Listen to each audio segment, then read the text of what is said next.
वानखेडेबद्दल बोलायचं तर मी पहिल्यांदा वानखेडेवरती आलो त्यावेळेला माझं वय होतं 10-10.5 वर्षाचा होतो मी. भारत वेस्ट इंडिज बरोबर खेळ होता आणि ह्या इकडे नॉर्थ स्टँड मध्ये मी पहिल्यांदा बसून मॅच बघितली होती. तर गमतीची गोष्ट अशी की आम्ही बँड्राला साहित्य सहवासमधनं 25 मित्राने ठरवलं की आपण जाऊन मॅच बघूया, पण आमच्याकडे तिकीटं होती 24च. तर कधी कधी हाईट छोटी असल्याचा फायदा होतो. मला आत घुसवलं होतं 25वा मेंबर म्हणून, आणि तो माझा पहिला अनुभव होता ग्राउंडवरचा की ना कधी पहिल्यांदा वाटले नाही की ग्राउंड एवढं ग्रीन असू शकतं, कारण आम्हाला आमच्या इथे मातीत खेळण्याची सवय होती.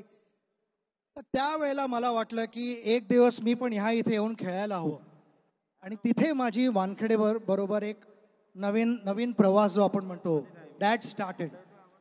आणि over a period of time आमचे जे सुवर्ण क्षण होते ते मी म्हणू शकतो की रणजी ट्रॉफी खेळतानाही, नुसतंच भारतानं खेळताना नाही, पण रणजी ट्रॉफी खेळताना आम्ही इतकी इथे मजा केलेली आहे, मेहनत केली आहे.